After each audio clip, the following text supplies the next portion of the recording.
2019 release ஆன தி read out என்கிற thriller பேய் மூவியை தான் நம்ம இந்த வீடியோல பார்க்க போறோம். இந்த படத்தோடைய ஒன்லைனர் பிரபஞ்சம் அப்படிங்கிறது நிறைய உலகங்களை உள்ளடக்கியது. இந்த உலகங்கள் தனித்தனியா இருந்தாலும் ஒண்ணுக்கு ஒண்ணு தொடர்பு இருக்கிற மாதிரி ஏதோ ஒரு புள்ளியில கனெக்ட் ஆயிருக்கும். அந்த கனெக்டிங் பாயிண்ட்ல இருந்து மற்றொரு உலகத்துக்கு போகக்கூடிய மனுஷர்கள். அப்படிப்பட்ட பேய்கள் உலகத்திற்கு போன நம்ம மனுஷங்க அங்கேயும் சும்மா விடல. இங்கிருந்து பேய்க்கு சொந்தமான ஒரு பொருளை தூக்கிட்டு வந்துடுறாங்க. இந்த பொருளை திரும்ப எடுக்கிறதுக்காக பேய் என்ன அட்டகாசம் பண்ணுது அப்படிங்கிறது தான் இந்த படத்தோடைய கதை. படத்தோடைய ஸ்டார்டிங் சீன்ல ஒரு பேயை சாக்குல கட்டி வச்சிருக்காங்க. அந்த பேயை அது உலகத்துக்கு அனுப்பக்கூடிய வாயில இருந்து சில மந்திரங்கள் அடங்கிய பேப்பரை வச்சு ஒரு பொண்ணை படிக்க சொல்லி டார்ச்சர் பண்றாங்க.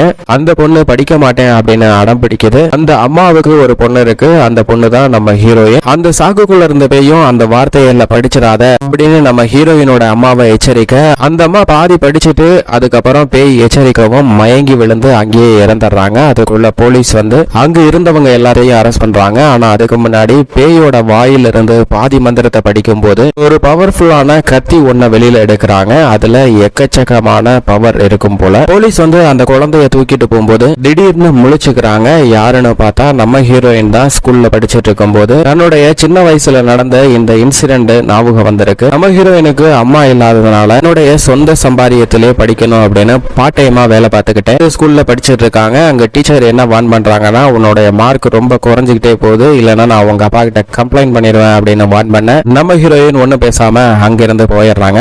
ஹீரோயின் ஒரு ஷாப்பிங் காம்ப்ளெக்ஸ்ல வேலை பார்த்துட்டு இருக்க. ஹீரோயினோட படிக்கக்கூடிய சீனியர்ஸ் ஒரு பிளான் பண்றாங்க. அந்த ஷாப்பிங் காம்ப்ளெக்ஸுக்கு எதிர்த்தாப்புல ஒரு பாலடைஞ்ச பில்டிங் இருக்கு.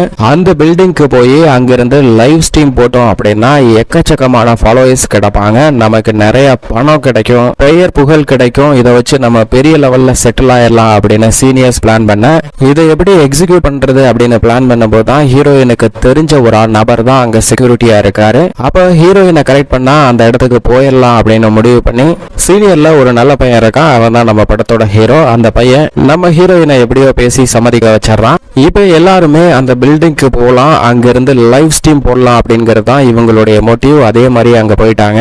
என்னதான் அங்க போனாலும் யதார்த்தமா பார்த்தோம் அப்படின்னா இந்த நடைமுறை உலகத்துல பேய் அப்படிங்கறது இல்லவே இல்ல.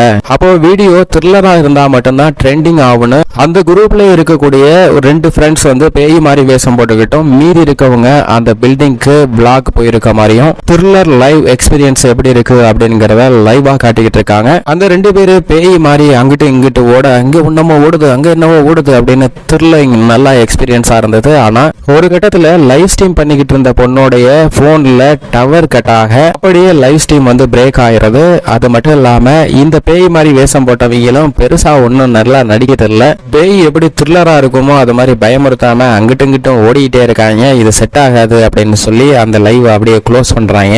லைவ் ஸ்ட்ரீம் போடுற பொண்ணு டவர் கிடைக்குமான்னு எல்லா இடத்துலயும் தேட இந்த சைடு கிடைக்கவே இல்லை. பில்டிங்க்கு அந்த சைடு போயிடலாம் அப்படின்னு சொல்லி பிளான் பண்றாங்க. பில்டிங்கோடைய அந்த புறத்துல ரெஸ்ட்ரிக்டட் ஏரியா அப்படின்னு சொல்லி போலீஸால சுத்தி வளைக்கப்பட்ட பகுதி இருக்கு. அதுக்குள்ளதான் அமானுஷ்யமான அந்த ரூம் இருக்கு. அந்த ரூமுக்கு இந்த டீம்ல இருக்க எல்லாருமே போறாங்க. அங்க போய் பார்த்தா உள்ளுக்க தர முழுக்க பேப்பரா இருக்கு. அதை பார்த்து பயந்துடுறாங்க. லைவ் ஸ்ட்ரீம் போடுற பண்ணு தர முழுக்க பேப்பர் கிடந்தாலும் நமக்கு டவர் கிடைக்குமா, வீடியோ எக்கச்சக்கமா லைக்ஸ் வருமே, இவ்வளவு த்ரில்லிங்கா இருக்கு அப்படின்னு டவரை தேடிக்கிட்டே இருக்க. டவர் வந்துருது. லைவ் ஸ்ட்ரீமும் கனெக்ட் ஆயிருது. வந்த டவரும் டக்குன்னு கட் ஆயிர. லைவ் ஸ்ட்ரீம் போடுற பொண்ணு கடுப்பாயிரா. இவங்க எல்லாம் பேப்பரை தேடிக்கிட்டே இருக்கும் போது அங்க வந்த ஃப்ரெண்ட்ஸ்ல ஒருத்தர் அந்த பேப்பர் எல்லாம் ஒதுக்கி விட்டு பார்த்தா ஒரு வட்ட வடிவமா ஏதோ ஒண்ணு இருக்கு. நம்ம லைவ் ஸ்ட்ரீம் பைத்தியம் பொண்ணு எங்கடா டவர் வரும்னு தேட திரும்பவும் டவர் வந்துருது. டவர் வந்தோடனே அங்க பார்த்தா ஒரு ஹோல் மாதிரி ஒண்ணு இருக்கு. அந்த ஹோல்குள்ள ஏதோ இருக்கும் அப்படின்னு சொல்ல, அது என்னவா இருக்கும் அப்படிங்கிறதுக்காண்டி அந்த ஹோலுக்குள்ள கையை விட்டு தேடலாம் அப்படிங்கிற முடிவுக்கு வராங்க. அந்த ஹோலை மூடி இருந்த மூடியில ஒரு பாம்பு மாட்டி, அந்த பாம்பு எலும்பு கூடு வடிவமாவே இருக்கு. அதை எடுத்து தூக்கி போட்டுட்டு திரும்ப ஹோலுக்குள்ள கையை விட்டா கை மாட்டிக்கிச்சுன்னு கத்த, உடனே பதறி போன இன்னொரு ஃப்ரெண்டு அவனை பிடிச்சி இழுக்க, சும்மா தாண்டா விளையாண்டேன் அப்படின்னு சொல்ல வீடியோ ஒரே ஃபன்னா இருக்கு. சரி விடு, அந்த ஹோல்குள்ள என்னதான் இருக்கு அப்படின்னு சொல்லி பார்க்கலான்னு கையை விட்டு பார்த்தா அதுல ஏதோ ஒரு துணியை வந்து நல்லா சுத்தி வச்சிருக்காங்க. அந்த துணியில படம் நிறைய வரைஞ்சிருக்காங்க. இதை பார்த்த ஹீரோயினுக்கு தான் சின்ன வயசுல வந்த அந்த ஞாபகம் வந்து போகுது. உடனே அங்க இருக்க எல்லாத்துக்கிட்டையுமே எச்சரிக்கை பண்றாங்க, இதுக்கு மேல நம்ம இங்க இருக்க வேண்டாம், ஏதோ அமானுஷமா நடக்க போகுது, இங்கிருந்து போயிடலாம் அப்படின்னு கூப்பிட, அதெல்லாம் முடியாது, நம்ம லைவ் ஸ்ட்ரீம் போடணும்னு வந்துட்டோம், கண்டிப்பா போட்டே ஆகணும்னு எல்லாரும் முடிவு பண்றாங்க. சரி அதுக்கு மேல உங்க விருப்பம் அப்படின்னு ஹீரோயின் சொன்னதுக்கு அப்புறம் அங்க இருக்கக்கூடிய இடத்தை பார்க்கும்போதுதான் அந்த பெரிய வட்டம் அவங்க கண்ணுக்கு படுது. அந்த வட்டத்தை சுத்தி ஏதோ லெட்டர்ஸும் எழுதியிருக்கு. அந்த குழிக்குள்ள இருந்து எடுத்த துணியில தான் மந்திரம் எழுதியிருக்கு. அது மத்த யாரு கண்ணுக்குமே தெரியல, நம்ம ஹீரோயின் கண்ணுக்கு மட்டும்தான் தெரியுது. அதுவும் எப்படி தெரியுதுன்னா, ஹீரோயின் போன் எடுத்து பிளாஷ் ஆன் பண்ணி போட்டோ எடுக்கும் போது அதுல அந்த லெட்டர்ஸ் வந்து மறையுது. இதை பார்த்த நம்ம ஹீரோயினுக்கு பெரிய அதிர்ச்சி இருக்கு. ஃப்ரெண்ட்ஸ் கிட்ட சொல்ல அவங்க யாருமே நம்ப மாட்டேங்கிறாங்க. இதுல எதுவுமே இல்ல அப்படின்னு அவளை கேலி பண்ண நம்ம ஹீரோயின் ரொம்பவே புலம்புறாங்க. இல்ல எனக்கு தெரியுது, ஏன் உங்களுக்கு தெரிய மாட்டேங்குது அப்படின்னு. அந்த துணியில என்ன எழுதி இருந்துச்சுன்னா, இந்த உலகத்துக்கு உங்களை நாங்க வரவேற்கிறோம் அப்படிங்கிற எழுதுதான் பிளாஷ் அடிக்கும் போது அப்படியே தெரியுது, மத்த நேரத்துல மறையுது. இதை நம்ம ஹீரோயின் படிச்ச உடனே அங்கு பல அமானுஷ நிகழ்வுகள் நடக்குது. ஒரு பேய் வெளியில ஜன்னல் வழியா பயமுறுத்த எல்லாரும் அந்த ரூமோடைய நடு சென்டருக்கு வந்துடுறாங்க. நடு சென்டர்ல வட்ட வடிவமா இருந்த அந்த இடத்துக்கு வந்து நிக்கும் போது அந்த இடத்துல இருந்து சில லெட்டர்ஸ்கள் நெருப்பு வடிவத்துல தோன்றுது. அதுக்கப்புறம் அந்த பேப்பர்ஸ் எல்லாமே பறக்க ஆரம்பிக்குது. அந்த கேங் முழுக்க என்ன பண்றதுன்னு தெரியாம யோசிச்சுக்கிட்டு இருக்கும் போது அந்த இடம் அப்படியே உள்ள வளர்ந்துகிட்டு போயிருது. இது ஒரு பாக்குறதுக்கு கிணறு மாதிரி இருக்கு. இந்த இடம் தான் மனிதர்கள் உலகத்திலிருந்து பேய்கள் வாழக்கூடிய உலகத்திற்கு போகக்கூடிய வாசலா இருக்கு. அந்த இடத்தை திறக்கக்கூடிய வசனத்தை தான் ஹீரோயின் படிக்க அந்த இடம் திறந்து அந்த கேங் முழுக்க உள்ள போயிடுறாங்க. அதுல நம்ம ஹீரோயின் மட்டும் ஒரு இடத்துல எந்திரிக்கிறாங்க. அதுக்கப்புறம் அந்த கேங்ல இருந்த எல்லாருமே ஒருத்தர் பின்னாடி ஒருத்தரா அந்த உடஞ்ச பள்ளத்துக்குள்ள இருந்து வெளிவராங்க. வெளிவந்தா அந்த கேங்ல இருந்து நம்ம ஹீரோயினும் இன்னொரு பொண்ணு மட்டும் மிஸ். இப்ப வெளிவந்த இவங்களுக்கு அவங்க ரெண்டு பேத்தையும் எப்படியும் காப்பாத்தி ஆகணும் அப்படிங்கிற ஒரு எண்ணம். நம்ம ஹீரோயினுக்கு எங்க வந்திருக்கோன்னே தெரியாம அந்த பள்ளத்துல இருந்து வெளிவந்த நம்ம ஹீரோயின் என்ன பண்றதுன்னு தெரியாம அந்த காட்டுக்குள்ள அப்படியே நடந்து போக திடீர்னு அந்த காட்டுக்குள்ள வந்து ஹீரோயின் காலை ஒண்ணு பிடிச்சு இழுக்க பதட்டத்துல நம்ம ஹீரோயின் அங்கேயே விழுந்து போனை எடுத்து டார்ச் ஆன் பண்ண அந்த பேய் அங்கிருந்து மறைஞ்சு போகுது. அப்பதான் ஹீரோயினுக்கு ஒரு மேட்ரு புரியுது. என்னன்னா, தான் போன்ல இருக்கக்கூடிய பிளாஷ் லைட்டை ஆன் பண்ணும் போது போட்டோ ஸ்னாப் எடுக்கும் போது அந்த பேய்களுக்கு ஏதோ ஆகுது. அதை பார்த்துட்டு இந்த பேய்களை அழிக்கிறதுக்கு கன் ஷூட் மாதிரி பேய்களை அழிக்கக்கூடிய ஒரே வெப்பன் தான் என்ன கிடைச்சிருக்கு அப்படின்னா போன்ல இருக்கக்கூடிய பிளாஷ் லைட் தான். பிளாஷ் லைட்டை விட்டு விட்டு அடிக்கும் போது அந்த பேய்களை கட்டுப்படுத்த ஹீரோயினுக்கு இருக்கக்கூடிய ஒரே ஹோப் என்ன அப்படின்னா, அந்த போன்ல இருக்கக்கூடிய பிளாஷ் லைட் ஆன் பண்ணா போட்டோ கிளிப் எடுத்தா அந்த பேய்களுக்கு பாதிப்பு ஏற்பட்டு அந்த பேய் அங்கிருந்து மறைஞ்சு போகுது. இதை தன்னுடைய வெப்பனா பயன்படுத்திக்கிற ஹீரோயின் ஒரு பள்ளத்துக்குள்ள விழுந்துடுறாங்க. அப்ப பக்கவாட்டுல இருந்து பல பேய்கள் ஹீரோயினுடைய கழுத்தை பிடிச்சு நெருக்க பிளாஷ் லைட்டை அடிக்கும் போது அந்த பேய்கள் விட்டு அங்கிருந்து போகிறது. அதுக்கப்புறம் அந்த பள்ளத்துல இருந்து வெளிவந்த ஹீரோயின் அந்த காட்டுக்குள்ள தெரிஞ்ச ஒரு வீட்டை நோக்கி போறாங்க. அந்த வீட்டுக்குள்ள போய் என்ன இருக்கு அப்படின்னு பாக்கலான்னு. இதுக்கிடையில நம்ம ரெண்டு ஃப்ரெண்ட்ஸுக்கு என்ன ஆச்சுன்னு தெரியாம அந்த கேங்ல இருந்த மற்ற நபர்கள் என்ன பண்றாங்கன்னா, அங்க இருந்த செக்யூரிட்டியை போய் கூட்டி வராங்க. செக்யூரிட்டி என்ன சொல்றாருன்னா, இந்த இடத்துக்கு தான் உங்களை போக வேணாம்னு சொன்னேனே, ஏன் அதை மீறி போனீங்க அப்படின்னு பயங்கரமா திட்டிக்கிட்டு இருக்க. இல்ல எங்க ரெண்டு ஃப்ரெண்ட்ஸ் இல்லாம நாங்க போக மாட்டோம், அவங்களை எப்படியாவது காப்பாத்தியே ஆகணும் அப்படின்னு பிளான் பண்றாங்க. அப்பதான் அங்க இருந்த போட்டோஸ் கிளிப்பிங் எல்லாம் எடுத்து பார்க்கும்போது இதுக்கு முன்னாடி அந்த இடத்துல நடந்த அமானுஷ்யமான பல நிகழ்வுகளை அங்க படமா வரைஞ்சு வச்சிருக்காங்க. அந்த படத்துல இருந்து நிறைய தகவல் கிடைக்குது. இப்ப நம்ம ஹீரோயினும் இன்னொரு பொண்ணும் அந்த பேய்கிட்ட போய் வசமா மாட்டிக்கிட்டாங்க. அவங்களை எப்படியாவது காப்பாத்தி ஆகணும் அப்படிங்கிற முடிவுக்கு இவங்க வராங்க. இந்த சைடு அந்த பேய் வீட்டை நோக்கி வந்த நம்ம ஹீரோயின் அந்த வீட்டுக்குள்ள வந்து பார்த்தா தான் ஃப்ரெண்ட பேய் ஒரு இடத்துல கட்டி வச்சிருக்கு. அங்க வந்த ஹீரோயின் நம்ம ஃப்ரெண்டை எப்படியாவது காப்பாத்தி ஆகணும்னு பேய் கிட்ட சண்டை போட, ஹீரோயினோட ஃப்ரெண்டு நம்ம எங்க வந்து மாட்டிருக்கோம் ஒண்ணுமே தெரியலையே அப்படின்னு பதறாத ஒரு சின்ன பிரச்சனை மாட்டிருக்கோம், இதுல இருந்து எப்படியாவது வெளியில போயிடலாம் அப்படின்னு சொல்ல பேய் மேல இருந்து கீழே குதிச்சு ஃப்ரெண்ட் அப்படியே தொங்க விட்டுருது. சரி ஹீரோயினை சும்மா விட்டுருச்சான்னு பார்த்தா அவளையும் தூக்கி தொங்க விட்டுருச்சுங்க.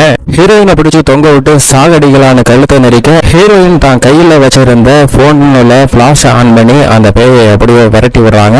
அப்ப தப்பிச்சிட்டோம் அப்படின்னு முடிவு பண்றதுக்குள்ள அந்த பேய் ஹீரோயினுடைய தலைமையிலேயே ஏறி உட்காந்துருது. தலைமையிலேயே ஏறி உட்காந்து ஒரு கத்தி எடுத்து ஹீரோயினை குத்தி கொன்னலான்னு ட்ரை பண்ணும் போது அப்ப திரும்பவும் போன்ல இருந்த பிளாஷ் ஆன் பண்ணி அந்த பேய்கிட்ட இருந்து தப்பிக்கிறாங்க. இதுக்கடையில வாட்ச்மேனோட சேர்ந்து இருக்கக்கூடிய அந்த கேங்கு எப்படியாவது நம்ம மட்டுமாவது தப்பிச்சு போயிடலாம் அப்படின்னு வாட்ச்மேன்ட்ட சாவி கேட்க, இல்ல போன உங்க ரெண்டு ஃப்ரெண்டு டெட் பாடி ஆயிட்டா அதுக்கு என்ன மட்டும் கோத்து விட்டு போயிடாதீங்க, அதுக்கு நீங்க தான் பொறுப்பு அப்படின்னு சொல்ல, எப்படியாவது சாவியை வாங்கிட்டு எஸ்கேப் ஆகலான்னு பிளான் பண்ற நேரத்தில் எப்படியோ ஒரு வழியா பேய்கிட்ட இருந்து தப்பிச்சு பேய் வச்சிருந்த கத்தியை பிடிங்கிட்டு நம்ம ஹீரோயின் கூட இருந்த பொண்ணு எஸ்கேப் ஆகி விடியார பேய் விடாம அவங்கள துரத்திக்கிட்டு வரும்போது நம்ம ஹீரோயின் நேரா ஓடிக்கிட்டு இருக்க அந்த பொண்ணு பள்ளத்துக்குள்ள விழுந்துடுறா. அந்த பொண்ணை துரத்திக்கிட்டே பேயும் வருது. அந்த கேங்க அடுத்து என்ன பண்ணலாம்னு யோசிச்சுக்கிட்டே இருக்கும்போது நம்ம ஹீரோயின் அது வழியா வெளியே வர ஹீரோயினை காப்பாத்தின உடனே இந்த ஃப்ரெண்ட்ஸுக்கு ஒரே சந்தோஷமா இருக்கு. ஆனா இன்னும் நம்மளுடைய இன்னொருத்தி வரலையே, இன்னொரு ஃப்ரெண்டு வரலையே அப்படின்னு பார்த்துட்டு இருக்கும்போது திரும்பவும் அந்த சுழல் சுழல ஆரம்பிக்குது. அதுல இருந்து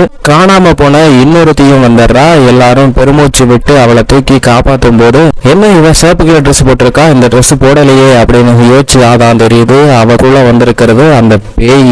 வந்து போய் அவளை சும்மா விடல, சும்மா பாடா படுத்தி எடுக்குதுங்க. அப்படி படுத்தி எடுக்கிறது மட்டும் இல்லாம என்னுடைய பொருள் ஒண்ணு இந்த உலகத்துக்கு கொண்டு வந்துட்டீங்க, நீங்க செஞ்சது மிகப்பெரிய தப்பு, இனிமே உங்களை நான் உயிரோட விட மாட்டேன், எல்லாரையும் சாகடிக்க போறேன் அப்படின்னு பேய் சொல்ல அப்ப அந்த செக்யூரிட்டி ஏதோ சின்ன பசங்க தெரியாம பண்ணிட்டாங்க, மன்னிச்சு விட்டுறக்கூடாதா அப்படின்னு கேட்க முதல்ல உன்னதாண்டா கொல்ல போறேன் அப்படின்னு செக்யூரிட்டி கைய வெட்டிடுதுங்க. அடுத்து கழுத்துல கத்திய வைக்கும் போது செக்யூரிட்டிக்கு வேற வழி இல்ல, உயிர் எப்படியாவது பொழைச்சி ஆகணும்னு அந்த தண்ணிக்குள்ள குதிச்சிடறாப்புல. இப்போ அந்த பேய் நம்ம ஹீரோயினை அட்டாக் பண்ண போக அப்ப ஹீரோயின் பிளாஷ் ஆன் பண்ணி போட்டோ எடுக்கிறதுனால அந்த பேய் கண்ட்ரோல்குள்ள வருது. அதே நேரத்துல ஒரு வழியா அந்த ரூமோட டோரை திறந்து ஃப்ரெண்ட்ஸ் எல்லாம் எஸ்கேப் ஆகி வா இங்கிருந்து ஓடிடலாம் அப்படின்னு கூப்பிட நம்ம ஹீரோயின் அந்த பேய் பிடிச்ச பொண்ணைய பார்த்துட்டு இருக்கும் போது பேய் எப்படியோ வெளியில போயிருச்சுன்னு பார்த்தா திரும்பவும் அந்த பேய் அந்த பொண்ணுக்குள்ள உள்ள பூந்துருது. பூந்துட்டு அட்டகாசமான சேட்டையெல்லாம் பண்ண ஆரம்பிச்சிருச்சு. நம்ம ஹீரோயினை அப்படியே தூக்கி தொங்க விட்டு தான் வாயில இருந்த வாந்திய அப்படியே ஹீரோயின் மூஞ்சில தூப்பி அப்படியே நக்குது பாருங்க. வேற லெவல் சீனா இருக்கு. இதுக்கடையில நம்ம படத்துடைய ஹீரோ எப்படியாவது நம்ம ஹீரோயினை காப்பாத்திடணும் அப்படின்னு உள்ள வந்து பேயை தள்ளி விட்டா ஹீரோயின் அங்கிட்டு விழுந்துடுறா. பேய் கூட நம்ம ஹீரோ சண்டை போட ஆரம்பிச்ச உடனே பேய் ஹீரோவை தூக்கி தண்ணிக்குள்ளேயே போட்டுருதுங்க. இன்னொரு ஃப்ரெண்டு அங்கிருந்து பேய் அட்டாக் பண்ண வந்தா பேய் நம்ம ஹீரோயினை ஒரு உத விட்டுருது. ஹீரோயின் அங்கிருந்து வேற இடத்துல விழுந்துடுறா. இதை பார்த்த இன்னொருத்தன் பேய் அட்டாக் பண்ண வரும்போது அந்த குழிக்குள்ளேயே விழுந்துடுறான். அதுக்கப்புறம் பேய் ஹீரோயின் அட்டாக் பண்ண வரும்போது அந்த குழிக்குள்ள விழுந்தவன் அந்த பேயோட காலை பிடிச்சு குழிக்குள்ள இழுத்துட்டு போயிடுறாங்க. இதனால அந்த உலகத்துக்கு போற வழியானது அடைக்கப்படுது. இப்ப நிறைய பேர் அந்த குழிக்குள்ள போய் மாட்டிக்கிட்டாங்க. பேயும் போயிருச்சு. குழிக்குள்ள போனவங்களுடைய ஆன்மா வந்து நம்ம ஹீரோயினை மிரட்டுது, எங்களை காப்பாத்து காப்பாத்து அப்படின்னு மிரட்ட ஹீரோயின் பதட்டப்பட்டு பயந்து போய் கீழே உட்கார்றா. இப்ப நம்ம ஹீரோயினுக்கு வேற வழியே இல்ல, நம்ம ஃப்ரெண்ட்ஸ் எல்லாத்தையும் காப்பாத்தியே ஆகணும் அப்படிங்கிற முடிவுக்கு வர்றா. அதே நேரத்துல மற்ற ஃப்ரெண்ட்ஸ் எல்லாம் சொல்றாங்க இல்ல அவங்க எல்லாம் இறந்துருப்பாங்களே என்ன பண்றது அப்படின்னு கேட்க இல்ல கண்டிப்பா அவங்க யாரையும் கொண்டிருக்க மாட்டா அப்படின்னு சொல்லிட்டு இந்த உலகத்துல இருந்து எப்படி அந்த உலகத்துக்கு போறது, திரும்பவும் அந்த உலகத்துல இருந்து எப்படி இந்த உலகத்துக்கு வர்றது அப்படிங்கிற படம் விஷுவல்ஸ் வரைஞ்சிருந்ததுல அதெல்லாம் வச்சு கரெக்டா கனெக்ட் பண்ணி பாக்குறா. அந்த வீட்டுக்கு போறதுக்கும் அந்த குட்டையில இருந்து திரும்ப வெளியே வர்றதுக்கும் எல்லா வழிகளையும் கண்டுபிடிச்சிடறா. அப்பதான் ஹீரோயினுக்கு சடனா ஒரு விஷயம் ஞாபகம் வருது. பேய் கழுத்துக்கு மேல உட்காந்து கத்திய வச்சு குத்த போனுச்சுல்ல, அப்ப அந்த கத்திய தான் பேக்ல எடுத்து வச்சிருப்பா ஹீரோயின். அந்த கத்திக்காக தான் எல்லாத்தையும் துரத்துது, அந்த கத்தியை கொண்டு போய் கொடுத்துட்டா எல்லா பிரச்சனையும் முடிஞ்சிடும் சொல்ல ஹீரோயினோட ஃப்ரெண்ட் இல்ல அந்த போர்ட்டல் தான் க்ளோஸ் ஆயிடுச்சு, இதை எப்படி நம்ம ஓபன் பண்றது, இதை பத்தி தெரிஞ்சவங்கள்ட்ட போய் இதை கொடுத்து நம்ம பேசிக்கலாம் சரி பண்ணிக்கலாம் அப்படின்னு சொல்ல அப்படி வெளியில போகணும்னா அதுக்கு சாவி வேணுமே அப்படின்னு கேட்க அந்த செக்யூரிட்டி கையில தான் இருந்தது அப்படின்னு அந்த பேய் செக்யூரிட்டி கையை வெட்டி போட்டுச்சு பாத்தீங்களா, அந்த கையில இருந்து சாவி எடுத்துக்கிறாங்க. சாவி எடுத்துட்டு அந்த ரூமை விட்டு திறந்து வெளியில போனா கோயால அந்த பேய் அங்க நிக்குது. அந்த கோடாரியை வச்சுக்கிட்டு இவங்க 3 பேரையும் வெட்டுறதுக்கு வர பயந்து போன இந்த 3 பேரும் திரும்பவும் வேற வழி இல்லாம அந்த ரூமுக்குள்ளேயே வந்து கதவை சாத்திக்கிறாங்க. சாதாரண மனுஷனாவே சும்மா விட மாட்டாங்க, இது பேய் வேறையா அந்த கோடாரியை வச்சு கதவை பொலன்னு பொழக்குது. பொலந்து ஒரு பெரிய ஓட்டையை போட்டு அந்த ஓட்டை வழியா ஹீரோயினுடைய மண்டையை பிடிச்சி வெளியில இழுக்க ஹீரோயினுடைய ஃப்ரெண்ட்ஸ் எல்லாம் ஹீரோயினை அப்படியே ஒரு வழியா பிடிச்சி உள்ள இழுத்துறாங்க. உள்ள இழுத்துட்டு வெளியில பார்த்தா அந்த ஓட்டை மட்டும்தான் இருக்கு, பேயை காணோம். இப்ப அந்த பேய் உள்ள வந்து ஹீரோயினுடைய ஃப்ரெண்டு கழுத்துல கத்திய வச்சு அவளை கொல்ல போவேன்னு மிரட்ட நம்ம ஹீரோயின் கையில வச்சிருந்த போன்ல பிளாஷ் ஆன் பண்ணி அந்த பேயை அட்டாக் பண்றாங்க. பேய் அங்கிருந்து விழுவும் போது திரும்பவும் அந்த உலகத்துக்கான வழி ஓபன் ஆகி பேய் உள்ள விழுந்துருது. பேய் மட்டும் தனியா விழுவல, தான் பிடிச்சிருந்தவளையும் உள்ள இழுத்துட்டு போயிருது. இப்ப ஹீரோயினுக்கு வேற வழி இல்ல, தான் ஃப்ரெண்டை காப்பாற்றணும் அப்படின்னு மீண்டும் அந்த தண்ணிக்குள்ள குதிக்கிறா. அப்படி குதிக்கிற ஹீரோயின் எந்திரிக்கிற இடம் பாத்தீங்கன்னா ரொம்பவே பயங்கரமான இடமா இருக்கு. ஏன்னா இதுக்கு முன்னாடி இதே மாதிரி பல்லாயிரம் பேர் அங்க வந்திருக்காங்க. அவங்களுடைய எலும்பு கூடெல்லாம் அப்படியே கிடக்குது. எந்திரிச்சு வந்த ஹீரோயின் அங்கிட்டு இருக்க ரூமுக்கு போறதுக்கு ஒரு சேர் எடுத்து அந்த கண்ணாடியை உடைச்சிட்டு அங்கிருந்து அந்த பேய் இருக்கக்கூடிய ரூமுக்கு போறா. பிளாஷ் ஆன் பண்ணிட்டு எவ்வளவு ஜாக்கிரதையா போனாலும் அந்த பேய் வந்து ரொம்பவே ஈஸியா நம்ம ஹீரோயினை பிடிச்சி சேர்ல கட்டி உட்கார வச்சுட்டு எனக்கு சொந்தமான பொருளை ஒன்ன எடுத்துட்டு போயிட்டேன்னு வருது பாருங்க. அது மட்டும் இல்லாம நீ இந்த இடத்துக்கு வந்ததே பெரிய தப்பு அப்படின்னு சொல்லி நம்ம ஹீரோயினை காத்துல பறக்க விடுது அந்த பேய். அப்படியே பறந்துகிட்டே ஹீரோயினோட கழுத்தை நெரிக்க போவ ஹீரோயின் அந்த கத்திய கழுத்துல வச்சுட்டு பேய் பக்கத்துல வந்தோடனே பிளாஷ் ஆன் பண்றா. அப்படியே பேய் தெரிச்சு போய் விழுவுது. அந்த இடத்துக்கு வந்த ஹீரோயினுடைய ஃப்ரெண்டு வா இங்க இருந்து தப்பிச்சு போயிடலாம், இங்க வேற ஏதாவது வெளி இருக்கான்னு பாக்கலாம் அப்படின்னு சொல்லி கூப்பிட அப்ப ஹீரோயின் என்ன சொல்றானா நம்ம ஃப்ரெண்ட்ஸ் எல்லாரும் உள்ளதான் இருக்காங்க, அவங்கள காப்பாத்தலாம் அப்படின்னு சொல்ல நம்ம ஹீரோ என்ன சொல்றானா அவங்க எல்லாத்தோடையும் விட முக்கியமான ஆளு நீதான் அப்படின்னு சொல்ல அவ நம்ம ஹீரோவோட பேச்சை கேட்க மாட்டேங்கிறா. ஏன்னா ஹீரோ அந்த போர்ட்டலை ஒன்னையால மட்டும்தான் திறக்க முடியும் அப்படின்னு சொல்றான். ஆனா ஹீரோயின் எல்லாத்தையும் காப்பாத்தி ஆகணும் அப்படிங்கறதுல விடாப்பிடியா இருக்கா.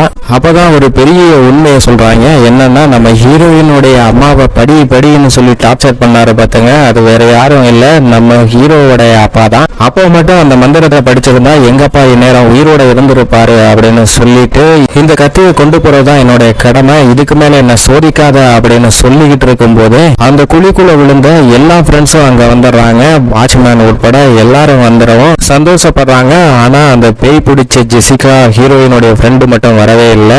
ஏன்னா அவளுக்குள்ளதான் அந்த பேய் இருக்கு. நம்மளுடைய இன்னொரு ஃப்ரெண்டை காணாமேன்னு தேடிட்டு இருக்கும் போது அப்ப அவளும் வந்துடுறா. நீதானா, நாங்க கூட பேயின்னு நினைச்சு பயந்துட்டோம் அப்படின்னு சொல்லி கட்டி பிடிக்கிறாங்க. கட்டி பிடிச்சிட்டு இந்த இடத்த விட்டு போயிடலாம் அப்படின்னு பார்க்கும்போது அந்த பேய் அந்த போட்டோவா அந்த செவுத்துல இருக்கு. அந்த போட்டோவை பார்த்துட்டு இந்த குரூப் பயந்து அலறி அடிச்சு ஓடுது. எப்படியாவது தப்பிச்சே ஆகணும்னு திரும்ப காட்டுக்குள்ள ஓட அதுல ஒருத்தி தவறி குழிக்குள்ள விழுந்துடுறா. குழிக்குள்ள விழுந்தோடனே அந்த குழிக்குள்ள இருக்க பேய் எல்லாம் அவளை பிடிச்சி திங்கலான்னு பார்க்கும்போது அப்ப நம்ம ஹீரோயின் வந்து அந்த பிளாஷ் அடிக்கும் போது எல்லா பேயும் அங்கிருந்து மறைஞ்சிருது. மறைஞ்ச உடனே அந்த குழிக்குள்ள விழுந்த அந்த பொண்ணை மேல தூக்கிடுறாங்க. அப்ப பயங்கரமா மழை பெய்யுது. ஆனா அந்த கருப்பு குட்டை அங்க இல்ல, கருப்பு குட்டை மூடிடுச்சு. இந்த கருப்பு குட்டையை எப்படியாவது ஓபன் பண்ணணும் அப்படின்னு நம்ம ஹீரோயின் அந்த மந்திரத்தை திரும்பவும் படி அப்படின்னு சொல்ல ஹீரோயின் அந்த மந்திரத்தை படிக்கிறா. ஹீரோயின் அந்த துணியில எழுதியிருந்த அந்த உலகத்திற்கு வாங்க வரவேற்கிறேன் அப்படிங்கிறத படிக்க அப்போ ஓபன் ஆகல. திரும்பவும் படிக்கும் போது அது ஓபன் ஆகிறது. அதுக்கப்புறம் ஒவ்வொருத்தரா அந்த குழியில குதிச்சு அந்த பேய் உலகத்திலிருந்து ஒவ்வொருத்தரா குதிச்சு வெளியே வந்துடுறாங்க. கடைசியா நம்ம ஹீரோவும் ஹீரோயினோட ஃப்ரெண்டும் இருக்கும்போது ஹீரோ கத்தி எங்கேயோ தவற விட்டுட்டாங்க. அந்த கத்தி எடுக்கலான்னு திரும்ப அங்கிருந்து அந்த குழியில இருந்து ஓடி கத்தியை எடுத்துறான். ஆனா அந்த இடத்துக்கு பேய் வந்துருது. இதை பார்த்த ஹீரோயினும் ஃப்ரெண்டும் அந்த இடத்துக்கு ஹீரோ பின்னாடியே ஓட ஹீரோ கத்தி எடுத்துக்கிட்டு ஐயோ தப்பு பண்ணிட்டோமே அப்படின்னு சொல்லி வருத்தப்பட்டு இருக்கும் போது அந்த பேய் வந்து எல்லாத்தையும் அப்படியே தூக்கி அடிச்சு பறக்க விட்டுருது. அதுக்கப்புறம் பேய் ஒவ்வொருத்தரையா முடிச்சு கட்டலாம் அப்படின்னு நினைச்சு என்ன பண்ணதுன்னா நம்ம ஹீரோயின் வருது. ஹீரோயினுடைய நெஞ்சு மேலேயே காலை வச்சு அப்படியே மண்ணுக்குள்ளேயே அழுத்துது. ஹீரோயின் போன்ல இருக்க பிளாஷ் லைட் மூலமா அந்த பேயை ஆஃப் பண்ணிடலாம் அப்படின்னு பிளாஷ் அடிக்க அந்த கையையும் கண்ட்ரோல் பண்ணிருச்சு பேய். ஹீரோயினுக்கு ரொம்ப பக்கமா வந்து பேய் உன்னுடைய கதை இங்கேயே முடிய போகுது, உன்னை திங்க போறேன் அப்படின்னு ஆணும் வாய புழக்க போனை கண்ட்ரோல் பண்ண முடியாத நம்ம ஹீரோயின் அங்க பக்கத்துல இருந்த கத்தியில இருந்து பவர் கிடைச்சு அந்த கத்தியை எடுத்து பேயோட கழுத்திலே சொருகிடுறா. அந்த கத்தி சொருகினதுனால அந்த பேய அப்படியே தூக்கிட்டு போகுதுங்க. அந்த கத்தி எப்படியோ உயிர் பொழைச்சிட்டோன்னா அங்கிருந்து நம்ம ஹீரோயின் எந்திரிச்சு ஹீரோயின் அதுக்கப்புறம் ஹீரோயினோட ஃப்ரெண்டை கூட்டிட்டு அந்த குளத்துல போய் குதிச்சு அந்த ரூமுக்கே வந்துடுறா. ஆனா ஹீரோ மட்டும் அந்த பேய் உலகத்திலேயே மாட்டிக்கிறான். ஏன்னா அவனை தூக்கி பேய் கடாசிருது. அவன் எங்கேயோ போய் விழுந்ததுனால ஹீரோ மட்டும் பேய் உலகத்திலேயே மாட்டிக்கிறான். இப்ப ஹீரோயினும் அவங்களுடைய ஃப்ரெண்டும் எப்படியாவது ஹீரோவை திரும்பவும் வெளியில எடுத்தாங்கன்னு அந்த மர்ம வாசலை திறக்க முயற்சி பண்றாங்க. ஆனா திறக்கவே இல்லை. ஏன்னா விடிஞ்சிருச்சு. இனி இந்த மர்ம வாசல் திறக்காரு அப்படிங்கிறத முடிவு பண்ண அவங்க அங்கிருந்து கிளம்புறாங்க. செக்யூரிட்டி என் கை எங்க அப்படின்னு கேட்க அந்த கையை எடுத்து ஒரு பிளாஸ்டிக் பையில போட்டுட்டு ஹாஸ்பிட்டலை நோக்கி போறாங்க இந்த குரூப் ஃபுல்லாவே. இதுக்கப்புறம் நம்ம ஹீரோயின் நல்லா வெல் செட்டில் ஆனதுக்கு அப்புறம் ஒரு ஸ்கூல்ல டீச்சரா இருக்காங்க. அப்ப நம்ம ஹீரோயினுடைய போனுக்கு ஒரு வீடியோ வருது. என்ன வீடியோ அப்படின்னா நம்ம ஹீரோ பையதாங்க அந்த பேய் உலகத்துல மாட்டின நம்ம ஹீரோவை பேய் சித்திரவதை பண்ணி அதை வீடியோவா எடுத்து நம்ம ஹீரோயினுக்கு அனுப்ப அதை பார்த்து பயந்து போறா. அப்படியே இங்க படம் முடியுது.